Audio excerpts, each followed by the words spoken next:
Hey folks, this is Vince with Ads Gaming Addiction, and today we're going to quickly check out Cosmic Run.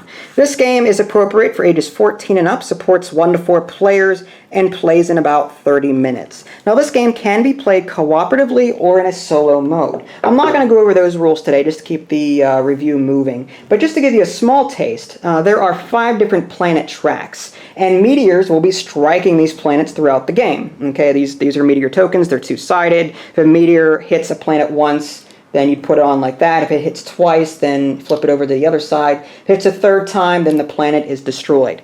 In the event that a planet is destroyed in solo or in co-op mode, then you lose the game. But in competitive mode, it's very possible that 2 or 3 planets may end up being destroyed. Every time a planet is discovered or destroyed, then scoring occurs, but I'll get to that later. As far as the components go, you've got different colors here. Each player receives a color, gets a technology card of their color, a cube tracker of that color, and the number it starts on depends on who's going first. If red were going first, in this case, they start at 0, the second player starts at 1, the third player starts at 2, and the fourth player starts at 3. Alright, and then you've got ships here. Each player puts a ship on each of the 5 trackers, and you'll notice that these 5 boards have different numbers on them in different spaces. I know it might be hard to see, but it starts off in the negatives and progresses toward the positives. If you ever played Lost Cities, it's sort of like that. In Lost Cities, you've got these explorers that go out on various paths or expeditions, and you start off at negative points, and then as you go further along the path, you start getting positive points. Similar here. You've got to get so far up in order to progress into the positive side in order to actually start gaining points. So you want to move up each track if at all possible, and your ultimate goal is to discover each of the 5 planets so that you can get some extra victory points up here. All right? Now you've also got some crystal tokens here. There are values on the other side, so whenever you're setting up the game, you want to mix this pile up and put the hammer side face up so you can't see the values on the other side. But these will count as victory points toward the end of the game. I already showed you the meteor tokens. Victory point tokens are over here on the left. They come in different denominations. A meteor card, you're going to want the right one depending on how many people are playing the game. So if you've got 4 players playing the game, you're going to want this one. If you've got 3 players playing the game, you're going to want that one. If you've got 2 players playing the game, you're going to want this one. If you've played solo, if you're playing solo, you're going to want this one. And if you're playing cooperatively, well, you're going to want that one. All right, so we're playing a 4-player game, so we have that out right now. And I think we're ready to roll.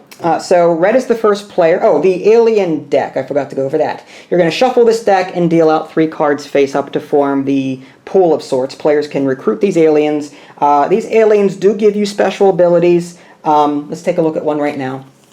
The special abilities listed here. There are a lot of different abilities. I'm not going to go over them just to keep the review moving, but just keep in the back of your mind, as you recruit these aliens, you can use their abilities.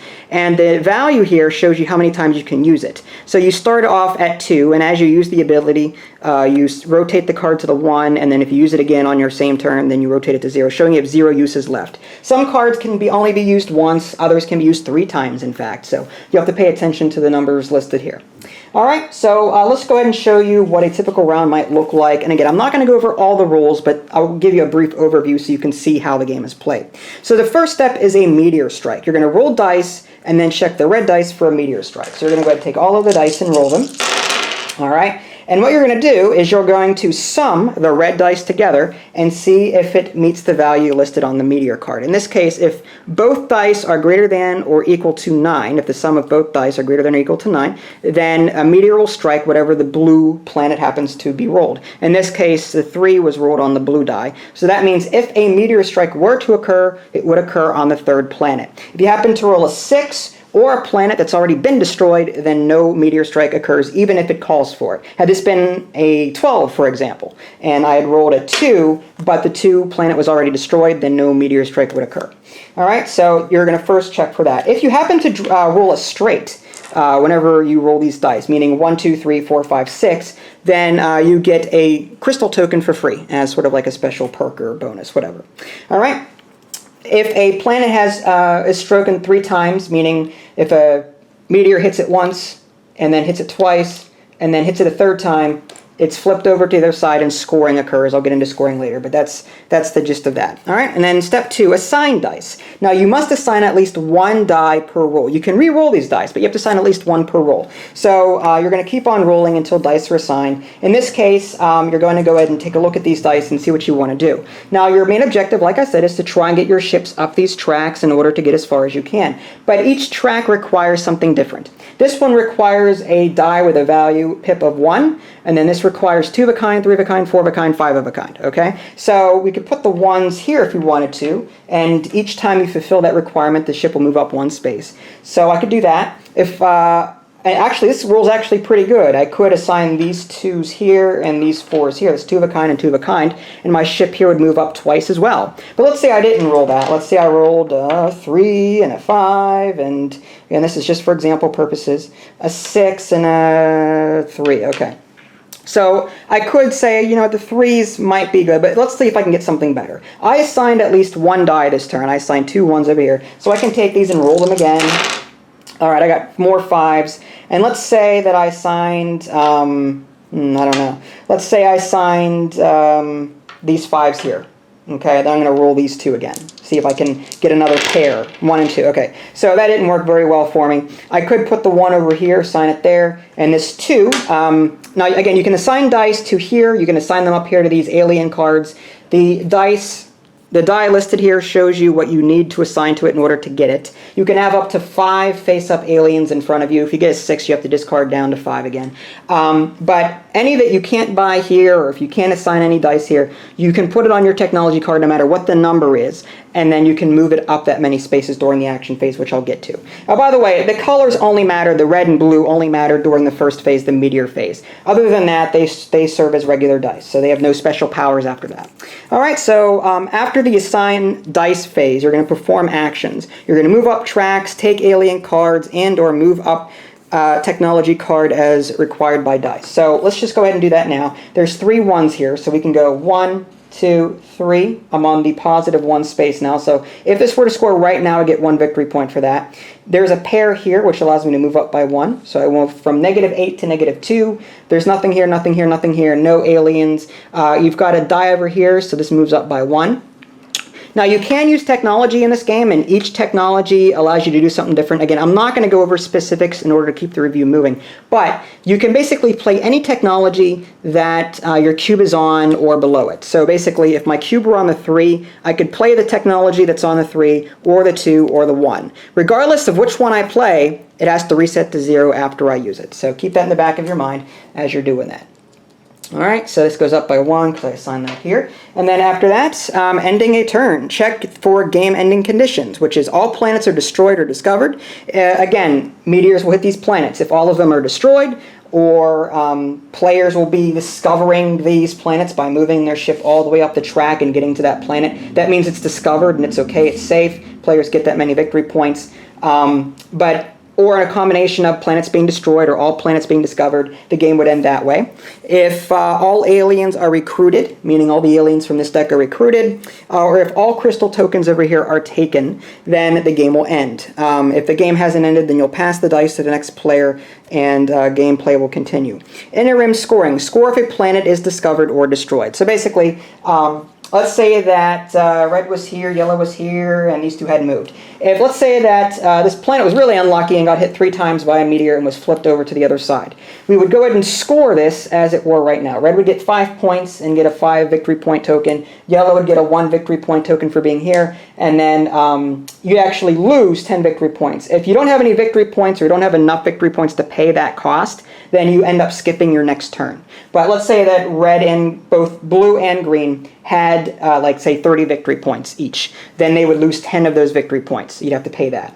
Okay, so that's basically it. And then you take these ships off, flip it to the other side to show that it was destroyed. Alternatively, like I said, if you can score it if someone manages to get all the way up here, in which case it would score the normal way, just like we did with it being destroyed. All right, so that's basically it. Game ending. Score remaining tracks as usual. Take crystal tokens, if any, for technology card, and sum the total of alien card bonuses, crystal tokens, and victory points. So basically, you're going to take, if you have any crystals in front of you, for example, you're going to count the values that are on the reverse side. That'll count toward your victory point total. You're going to go ahead and take a look at your victory points that you've gathered throughout the game. Add those up. And you're also going to take into account how many sets you have of your aliens. Not sure what the exact ratio is, but here we go. Scoring example. Let me see if I can find the actual... Okay, here we go. If it's one alien race, you score 1 victory point. If it's 2 different alien races, basically you're aiming for a set. 2 different alien races score 3 victory points, 3 different scores 6, 4 different scores 10, 5 different scores 15. So in this particular example here, we've got a set of 4, which is 10 victory points, and a set of 1, which is worth 1 victory point. Then you've got your crystals over here and your victory points over here. Okay? And then basically whoever has the most victory points will win the game. Now, one thing I didn't go over, like I said, to keep the review moving, was the different technology. There's a lot of different abilities and technology that can be played. I'll see if I can find a few examples for you here. There's a few of them. The blue ones in general give you the power to change a die showing a specific number to any other number. You've got these yellow cards, the chronoids, I think. Yeah, allow you to re-roll the specified number of dice or fewer. The grand turns allow you to adjust a specified number of dice up and or down a certain number of pips. And then you've got these, and then these other powers over here. Again, there's a lot of them, so I'm not going to read them all off to you. And then you've got technology and the rules for solo play and cooperative player in here. I don't know if I could... Oh, here we go. Technology. The first one, re-roll 1 die. Second roll, re-roll 3 dice, up to 3 dice. Draw 1 crystal token. Draw 2 crystal tokens. Turn 1 die to any value, so on and so forth. So yeah, different technologies, different powers that you can use, but your ultimate goal is to get your ships along each of the tracks up to the top. And it's harder over here because you need 5 of a kind to do it, but the track is much less. -2, 7, and 16. So you'd have to roll a 5 of a kind 3 times in order to discover it and score those points. So that's the gist of Cosmic Run. Like I said, this was just a brief overview to give you an idea of what the game is all about. Now, as far as what I thought, I really enjoyed this one. I'm a big sucker for sci-fi themed games. And again, this game reminds me a little bit of Lost Cities in the sense that, you know, you're trying to progress up different paths. Only in this particular game, you're forced to go on these paths. In Lost Cities, you could choose whether or not you wanted to go on an expedition or not. But in this game, you start off in the negative. There's no question about it. You have to start off in the negative, so you really need to try and get each of your ships past the negative values if you can by rolling these different sets. Again, 1 for here, 2 of a kind, 3 of a kind, 4 of a kind, 5 of a kind. And of course, there's the solo modes and the co-op modes, which is awesome. It gives the game a lot of replayability that way. If time permitting, I might even try a solo game on camera just to show you what it's like. I like the different alien cards and their powers, the technologies that you can get and you can play. But again, your ultimate goal is to try and get as many victory points as possible. And I think the game it's moderately simple to learn. There's a lot of different things going on, what with the technology and the bonuses and the different planets. But once it all comes together for you, which it will, it'll all click and it'll be a lot of fun to play. And it'll be a great filler game to play in between longer games that take maybe 1 or 2 hours to play. So Cosmic Run, I really enjoyed this one. I highly recommend it. Again, it's for 1 to 4 players, so that's the only downside. I wish it was a 5-player game, tell you the truth, just because there are 5 people in my family, and it would be nice if all of them can play. But so it goes. But there is a solo and a co-op mode, which, you know, sort of forgives that. The co-op mode, I do like a good co-op game. Pandemic, you know, and there's a Flashpoint, for example, it's another good one. But you can play this cooperatively, so, you know, there's that. In case you have a family that fights all the time and can't play competitive games because they get so competitive, then, you know, you can play this game cooperatively, and that's that. So that's cool. So yeah, there you go, Cosmic Run. If you guys want to check out my quick written review, you can. It's just a quick one, though. It's complimentary to this video here.